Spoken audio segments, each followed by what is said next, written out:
عظیم خطیب مناظر اسلام سید محمد سبطین شاہ صاحب آپ سرگودہ وہ آپ کے سامنے آپ کو اپنے خطاب عالیہ سے مستفید کرتے ہیں۔ نعرہ تکبیر، نعرہ تکبیر، عظمت صحابہ، شان صحابہ، مناظر اسلام سید سبطین شاہ نقوی صاحب۔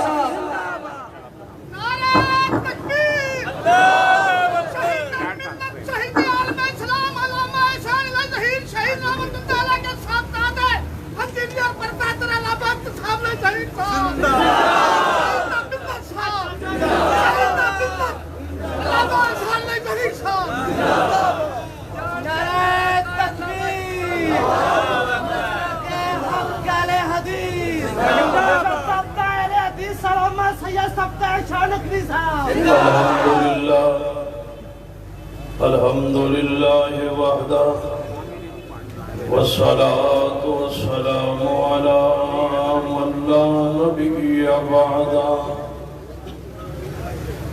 اما بعد فاعوذ باللہ السمیع العلیم من الشیطان الرجیم بسم اللہ الرحمن الرحیم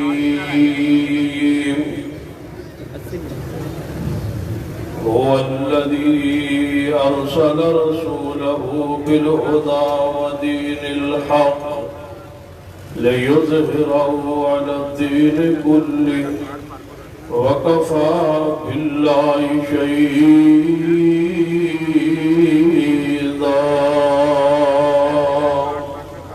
حضرات،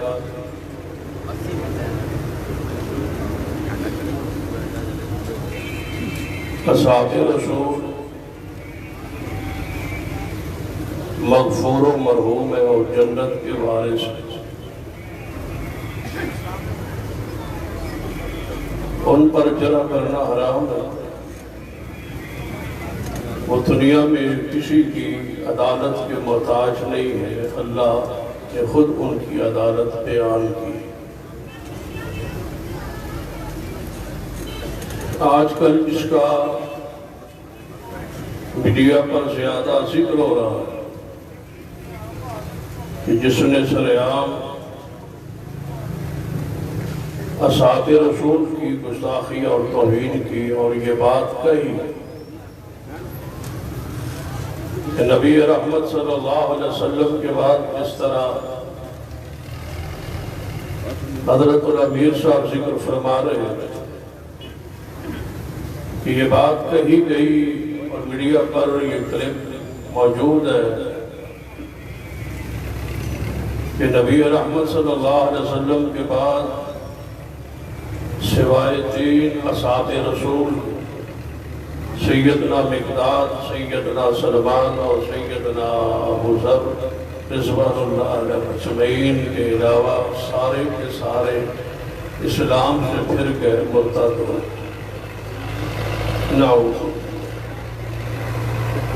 اتنا سنگین جرم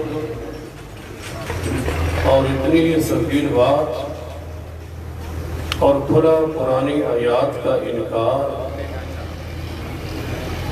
اور صحیح حدیث کا انکار۔ ذرا غور کریں کہ ہمارے پاس سوائے احتجاج کے اور راستہ کیا بچا؟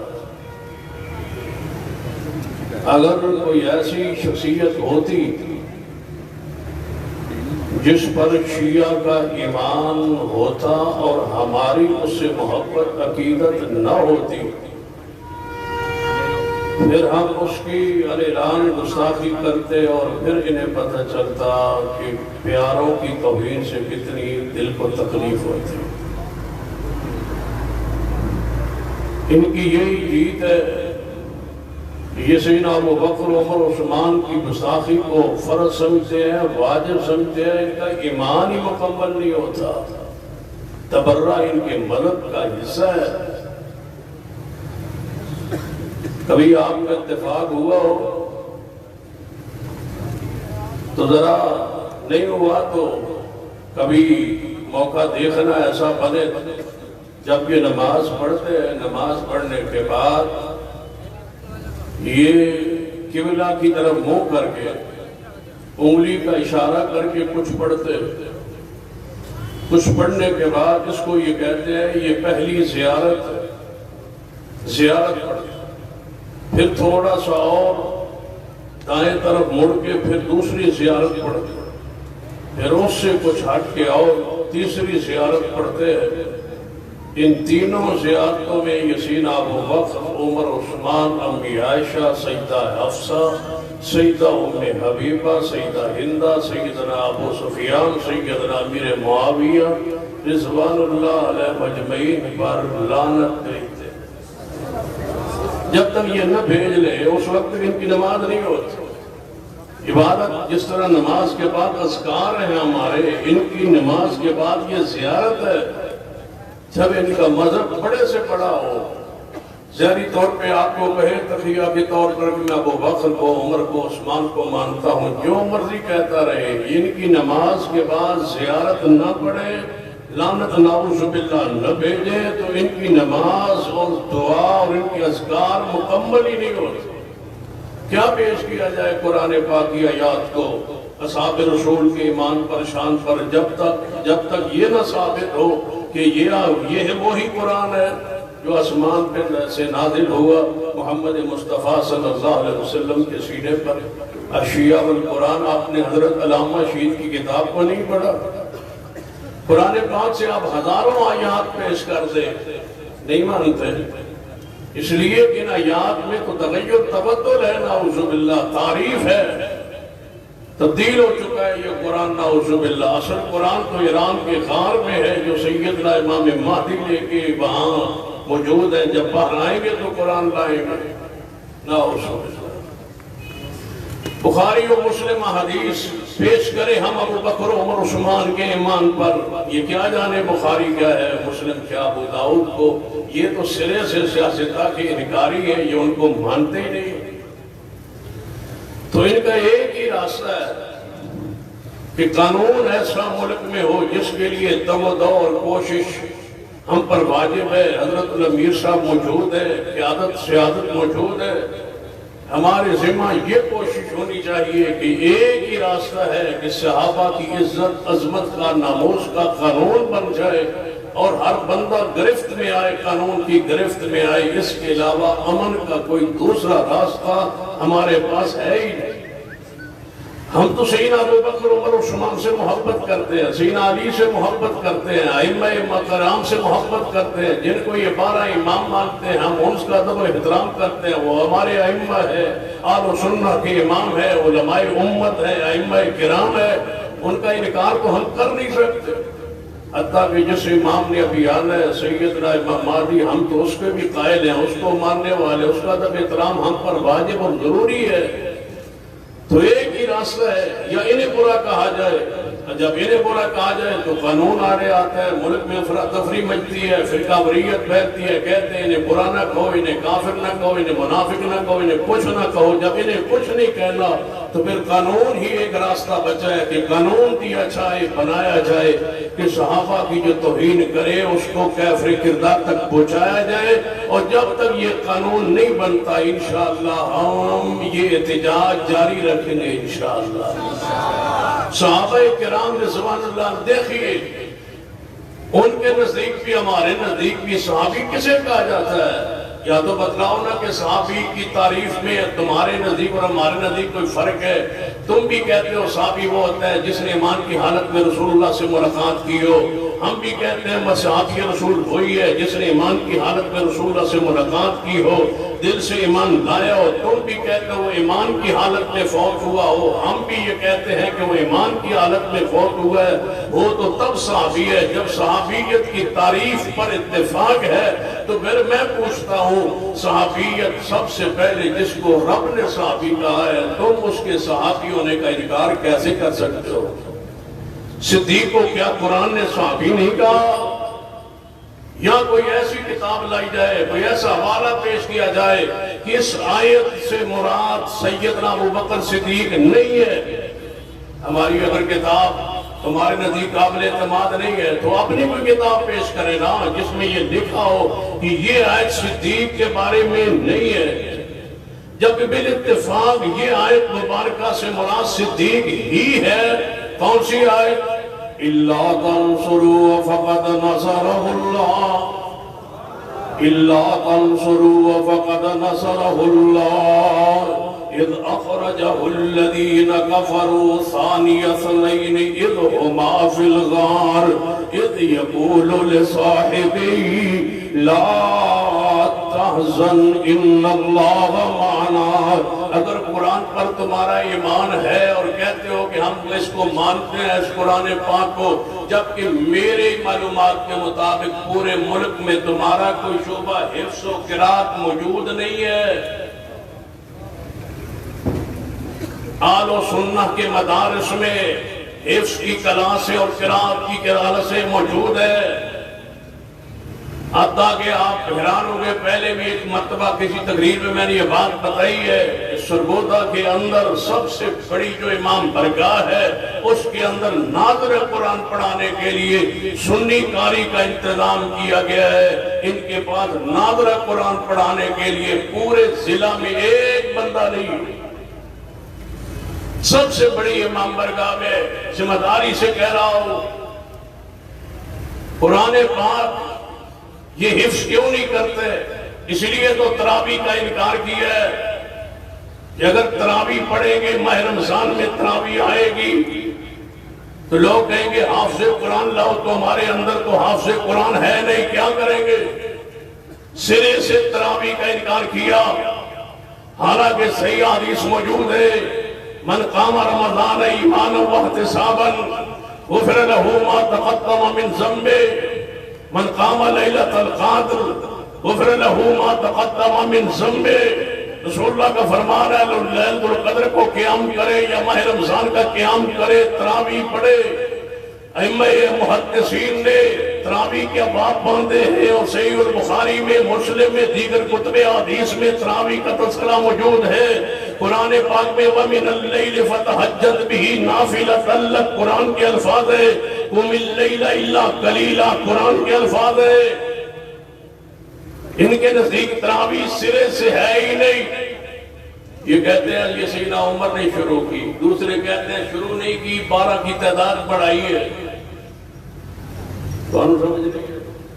ایک گروہ کہتا ہے کہ سرے سے ساری کی ساری نمازیں تراویح سیدنا عمر نے شروع کی ہے، دوسرے کہتے ہیں کہ نہیں 12 شروع تو نہیں، 20 شروع تو نہیں کی، 12 کا اضافہ کیا ہے۔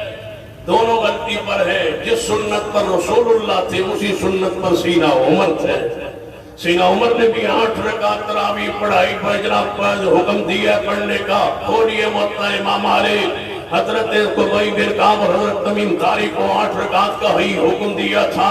تو جس بات کی طرف میں اشارہ کر رہا ہوں، تمہارے پاس حافظ قرآن موجود نہیں ہے۔ پھر کراچی سے ایک حافظ تلاش کر کے لے آئے جس کی عمر تھی 12 سال، 9 سال سے اوپر تھا، 10 11 سال 12 سال کا بچہ۔ اس کو پیش کیا اجتماع میں۔ یہ لوگ کہتے ہیں ہمارے اندر حافظ قرآن کوئی نہیں، یہ ہمارا حافظ قرآن، یہ بچہ ہے اور اس سے پوچھو قرآن کی آیت، کوئی پوچھو۔ میں نے کہا جب کراچی سے ایک بچہ لے آئے اس کا مطلب ہے کراچی تک تو کوئی نہیں، کراچی تک تمہیں حافظ قرآن نہیں نہ ملا، یہ کراچی سے بچہ لائے ہو، یہ ابھی رافضی نہیں ہے نا، جب جوان ہوگا بالغ ہوگا حفظ کرے گا اس کے سینے سے قرآن اللہ کھینچ لے گا۔ تمہارے سینے میں قرآن محفوظ نہیں رہتا، یہ اللہ کی گرفت ہے، پکڑ ہے، سزا ہے۔ تم نے جامع القرآن کو برا کہا، تم نے ناشر قرآن کو برا کہا، تم نے صدیق و عمر جس کی صحابیت پر قرآنی نص موجود تھی، کیجئے جرأت انکار کیجئے، اور قرآن کی آیت کا اسلوب ذرا غور کرنا۔ إِلَّا تَنْصُرُوا فَقَدْ نَصَرَهُ اللَّهُ إِذْ أَخْرَجَهُ الَّذِينَ كَفَرُوا جب نکالا کافروں نے نبی علیہ السلام کو ہجرت پہ مجبور کس نے کیا؟ اونچی بولیے، کافروں نے۔ نکالنے والے کون تھے؟ قرآن کہتا ہے نکالنے والے کافر ہے، یہ بدبخت کہتا ہے لے جانے والا کافر۔ قرآن کہتا ہے نکالنے والے کافر ہیں، لے جانے والا کون ہے؟ قرآن کی تقسیم دیکھیے، نکالنے والے اذا اخرجوا الذین کفروا، اور لے جانے والے ثانی اثنین اذ ہما فی الغار اذ یقول لصاحبہ لا تحزن ان اللہ معنا۔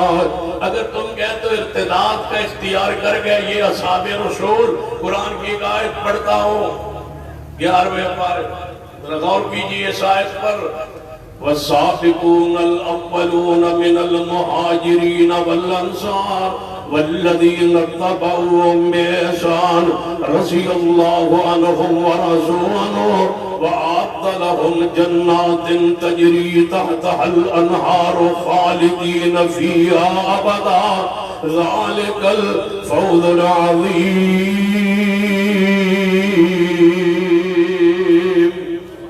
قرآن نے کہا سارے مہاجرین، سارے انصار، فردن فردن ایک شخص کا ذکر نہیں کیا، پورے طبقے کا ذکر ہے۔ سارے مہاجرین، سارے انصار، لے آئیے کوئی قرآن کی آیت مبارکہ یا حدیث رسول جس میں ابو بکر عمر عثمان کا استثناء ہو، لائیے کوئی ایسی کتاب جس میں صدیق کو، عمر اور عثمان کو مہاجر تسلیم نہ کیا گیا ہو۔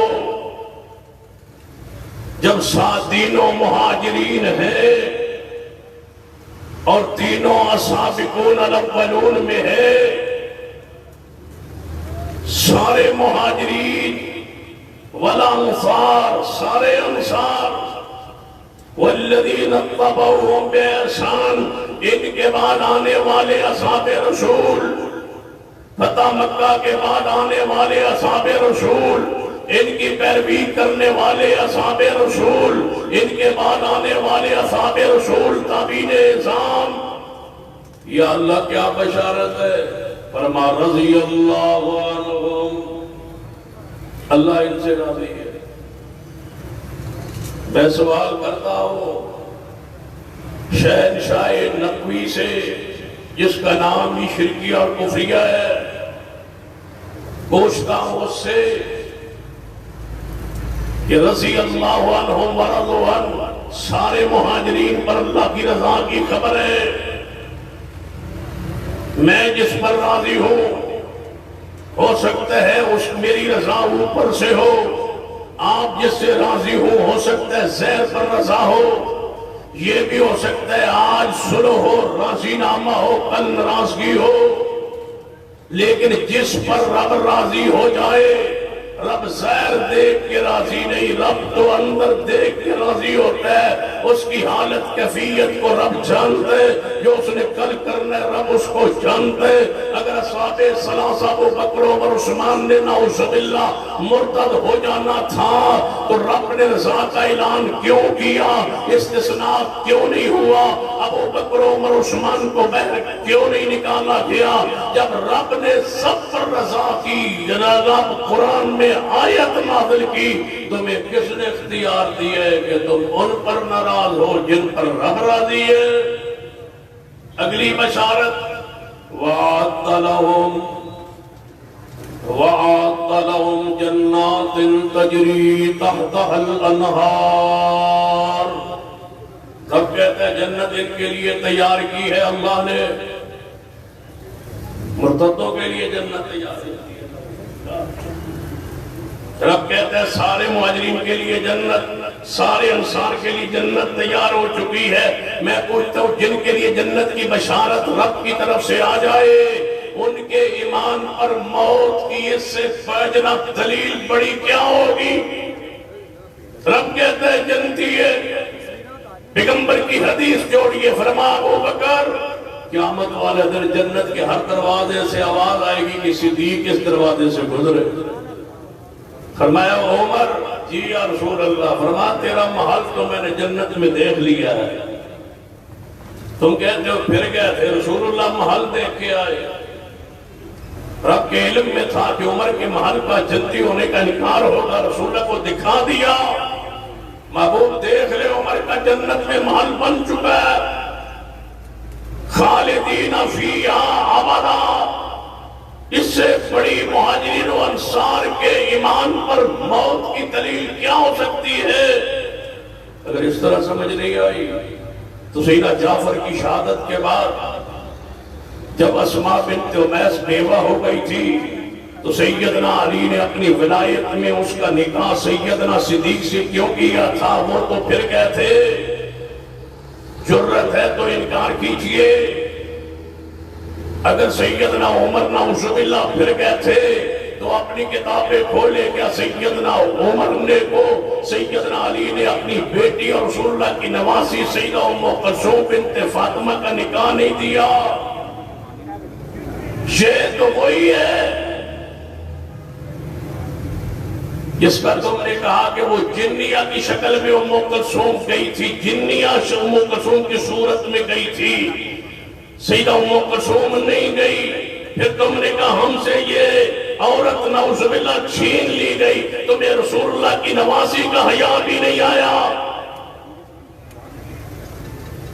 اگر سیدہ عثمان نے پھر جانا تھا، رسول اللہ نے اپنا داماد کیوں بنایا؟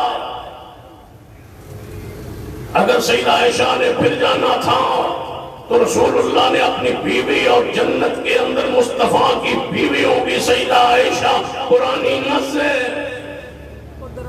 والدار الاخرہ قرآن میں نص موجود ہے کہ سیدہ عائشہ پیغمبر کی ساری بیویاں جنت میں محمد مصطفیٰ کے ساتھ ہوں گی۔ کوئی ایک آیت تخییر لاؤ، لے آؤ سورۃ الاحزاب میں آیت تخییر جس میں آپ کو اجازت دی گئی تھی، اختیار دیا گیا تھا کہ اپنی بیویوں کو طلاق دے دے، دنیا کا مال دے دے، اگر یہ نہ لے تو پھر جنت کی بشارت دے دے۔ مجھے ایک روایت لا کے دکھاؤ کہ پیغمبر کی کسی بیوی نے دنیا کا مال لے کے طلاق لی ہو؟ نہیں، سب نے پیغمبر کو رکھ لیا تھا۔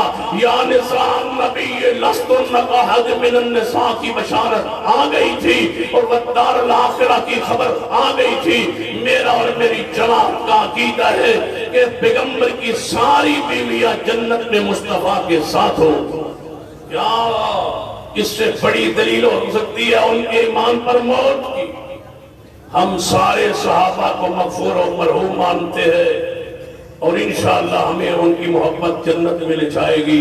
علماء اور کے قائدین موجود ہیں، زیادہ دیر گفتگو مناسب نہیں۔ اقول قولی ھذا واستغفر اللہ لی ولکم۔